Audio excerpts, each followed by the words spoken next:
Do you ever get to a Sunday evening and think, where the hell did my weekend go? What did I even do? We live in a world where time goes so quick and we have so little of it that we need to make sure we're making the most of it as much as possible. Today I'm going to show you how we can get our weekends to feel more accomplished, more fulfilling, and more restful all at the same time. Let's dive in. The first step that I'm going to give you to making sure that you're having a really fulfilled weekend is going to be to plan it ahead of time. Now, I'm not saying you have to have everything planned out minute by minute, but having a plan goes a very long way. It doesn't even need to be jam-packed with activities. It could even be looking at relaxation time within that weekend structure. Now, here's an example of what your Saturday could look like with a little bit of structure.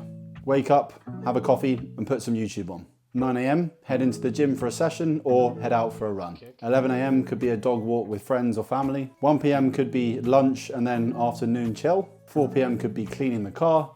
And then 8 p.m. could be movie night. Have you noticed how there's a balance here of productivity and rest? That's absolutely fine. This is a bit of an example of how I might structure my Saturday. Obviously yours is going to look very different, but for me, this is looking at a nice relaxing day along with some productive things in there as well. I think my main point here is that we work so hard in the week in our day jobs. It could be a 9 to 5, it could be someone like myself where you're working typically on a weekend as well sometimes, but the weekdays are where we have the depth of our work and most of it is there. So we don't want to be wasting those weekend days where there's only 2 days really where we actually get to have some freedom, some fun, where we're not, glued to a spreadsheet or whatever you're doing.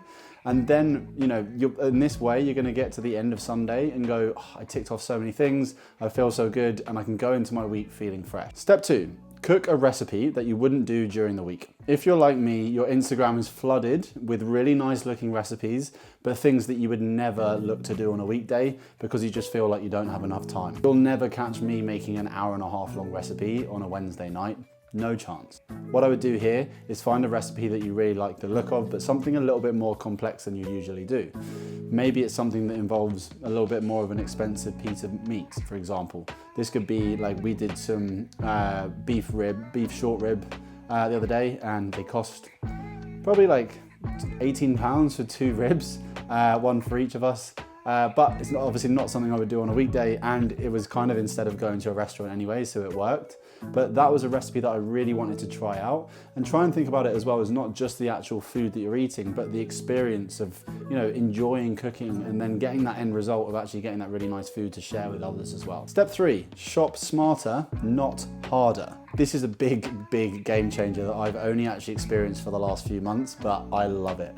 Online grocery shopping. Now, in the past, part of our Sunday would end up being in Aldi or Tesco's, one of the local shops, doing our food shop. It would be a case of getting there for kind of 10:30 on a Sunday, and then being in there for probably about 45 minutes, perusing, going through everything, adding in things into the basket that you definitely don't need, and then coming back, unpacking it all. The whole process took like 2 to 3 hours out of our Sunday. So we decided to just get a food delivery done by Tesco's. It comes every week, the same delivery, unless we change it. So it's normally the essentials, things like eggs, chicken, butter, milk. That was the most standard group of things I can ever think of. Like everything that we normally have as staples in the house and normally get through on a weekly basis. It just delivers that for us so that we've got it there ready to go.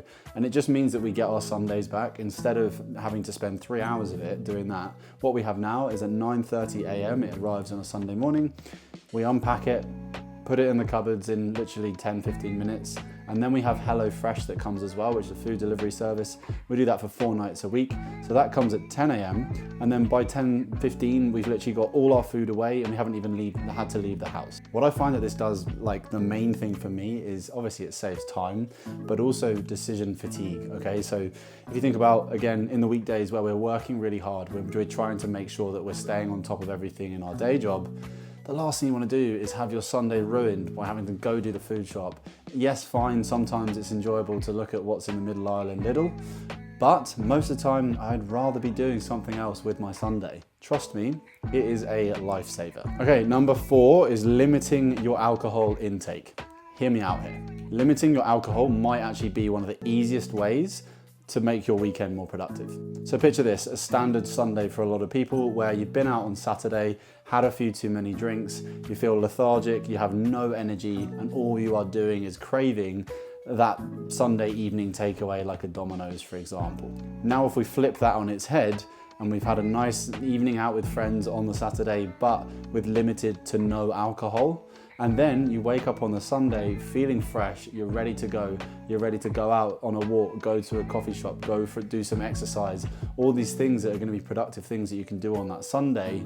Honestly, the feeling is amazing. Give it a go just for one weekend. I'm not saying you have to give up drink forever, but give it a go for one weekend and just see how you feel.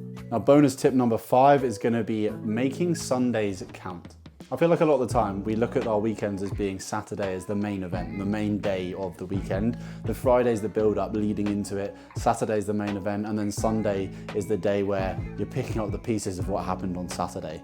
Hence my last point on talking about alcohol there. What I would say here is plan something fun. That does not need to be, some massive extravagant thing. It could be going for a hike, it could be going for a meal with some friends, or it could be as simple as like you and your partner or you and a friend saying you're gonna sit and watch a box set of some sort of program or a film on the Sunday afternoon, something chilled. What this is gonna do is help you to reset on that Sunday, and you go into Monday feeling recharged and ready to face the week. Now, as you can tell, none of the tips that I've just spoken about have been groundbreaking things, but they're just things that really help to make sure that you're having that refreshing time on a weekend and you're not getting to the end of it just feeling like you've literally achieved nothing, right? It can happen to the best of us. Sometimes you're gonna, of course, have those weekends, but the more we can minimize those, the better, right? I want you to feel relaxed and go into your Monday with the best intentions possible. Thanks so much for watching, and don't forget to like, comment, and subscribe, ensuring that you're gonna see more healthy body, healthy mind, healthy life content. Until next time, make it a great weekend.